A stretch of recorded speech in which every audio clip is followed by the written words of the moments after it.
So with everything else going on, what you might have missed is that the House Judiciary Committee here in Washington held a markup or a debate on a gun control bill and the FBI self-submission form that GOA uncovered, both of which are very closely related.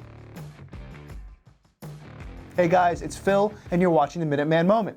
The gun control bill was H.R. 8361. That's the Preventing Suicide Through Voluntary Firearm Purchase Delay Act.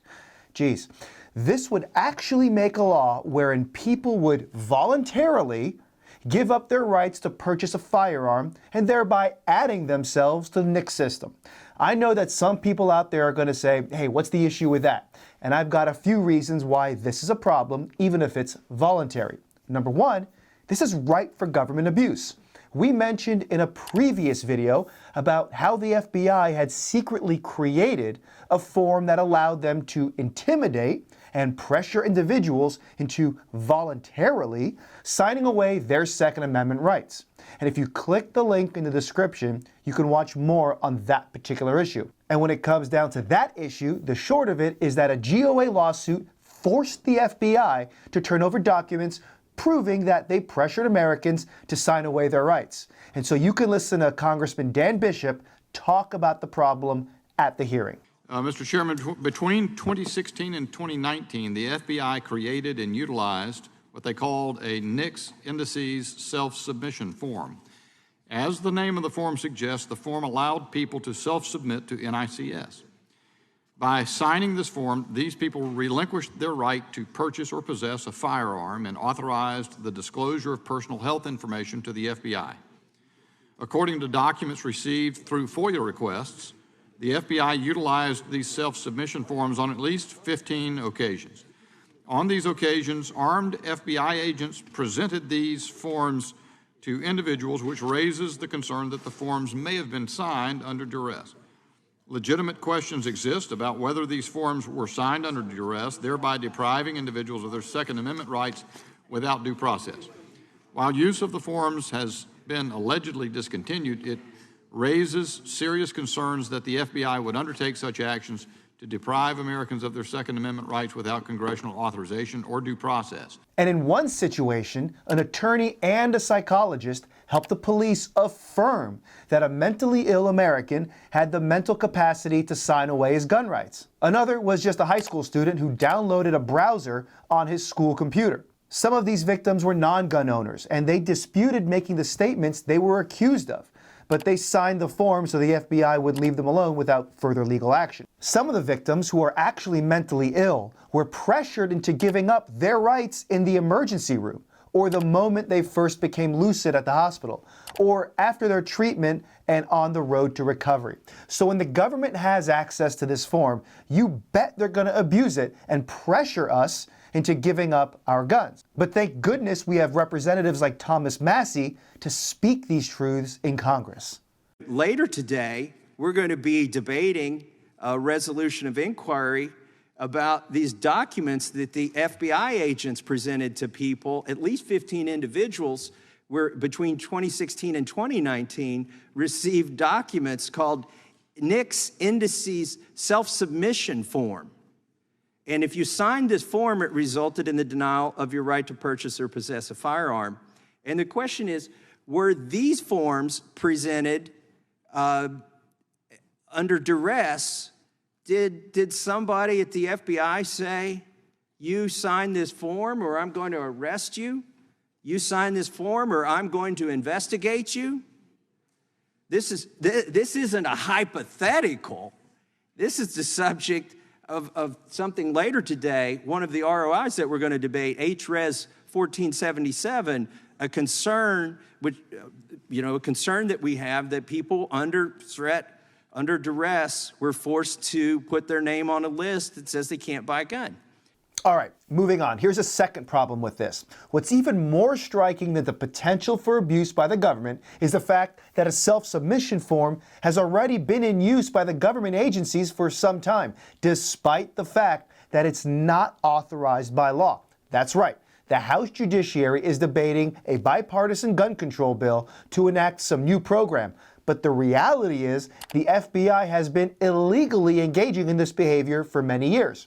And as it turns out, the FBI only stopped when Gun Owners of America first leaked the form to AmmoLand News in 2019. And what's worse is that GOA's Freedom of Information Act lawsuit uncovered evidence that bureaucrats were acknowledging that there is no such law, but that they created this self-submission form anyway. And so in other words, what this exchange means is the FBI knows this form is illegal and must be kept a secret from the general public. Then they went on to discuss a model state act for states to enact a no-gun registry. No, these FBI agents weren't talking about eliminating gun registries. In fact, the Department of Justice maintains a billion-record gun registry. Instead, these agents were talking about a registry of American non-gun owners who had voluntarily banned themselves from having guns. That's what I mean when I say a no-gun registry. And so in the words of Bob Lee Swagger, what kind of would think of a thing like that?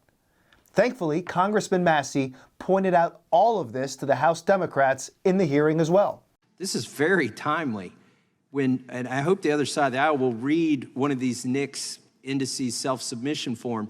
It's actually a form you fill out if, and I'm going to read it to you, if you have a mental health condition that may cause you, check all that apply, to 1, be in danger of myself or others, 2, lack mental capacity adequately to contract or manage the details of my life. And then the second part of the form involves verification of physician or mental health professional. What we're looking at is evidence that the FBI went ahead and wrote some laws and implemented. The gentleman will suspend. The committee is not in order. The gentleman deserves to be heard. You may proceed. Appreciate the chairman.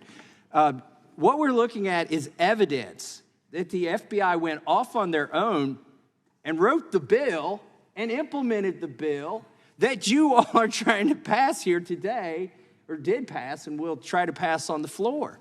It's exactly what you're trying to do. But the problem is, that's the executive branch.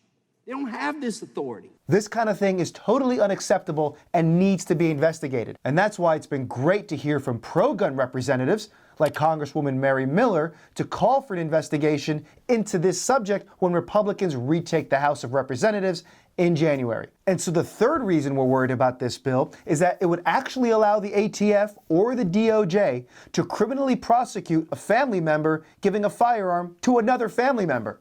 And again, Congressman Massey and Congressman Bishop came out strong at the hearing to point this all out. Obviously, the bill seeks to prohibit a gun dealer from selling a gun to somebody in this database, but do you also create a federal prosecution peril for family members? Is that the intent? If, for instance, I get my father a gun and he's on the list, am I now subject to federal prosecution?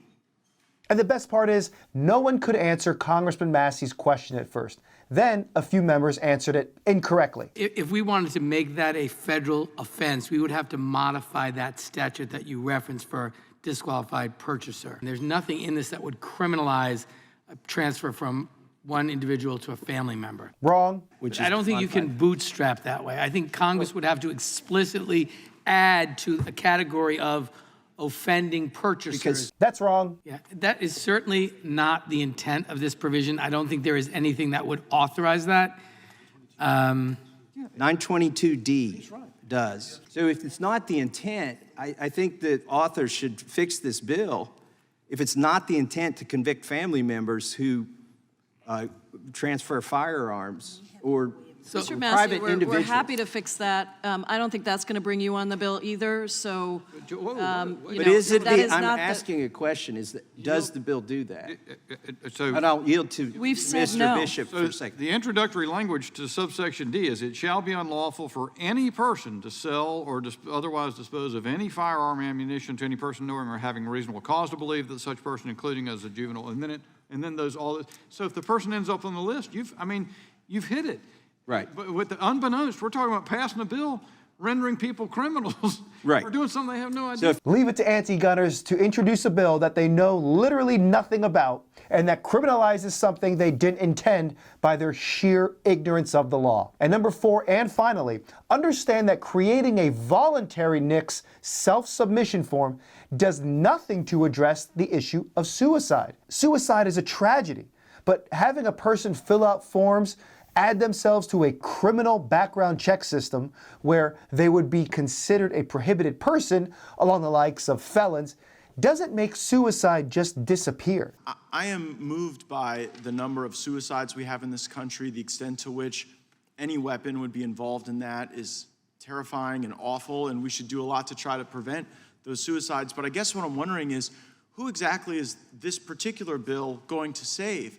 Because I can't imagine the circumstance where someone is at the end, at the bottom, believing that they had no choice but to take their own life.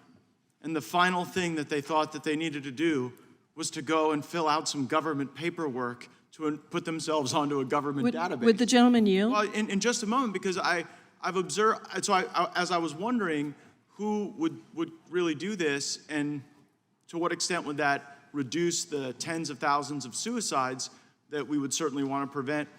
I did observe what had happened in the states that had passed these laws.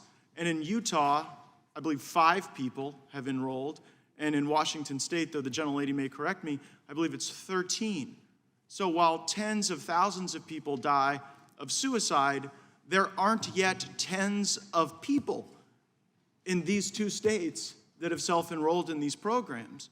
And so I think Mr. Massey's point, if there were to be any mistake, any circumstance where someone was then deprived of the ability to defend themselves, I could certainly see that being just as likely as this sort of virtue signal of a piece of legislation actually resulting in that outcome. I'd yield to the gentlelady. Solely focusing on the mechanism of death doesn't address the root cause of suicide.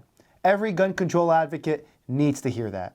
I'm also trying to envision the circumstance you described where someone thinks, well, I might one day get to a point where I would engage in self-harm, and the thing that I'm going to do between now and that moment is to go and enroll myself in a government database and to fill out government paperwork.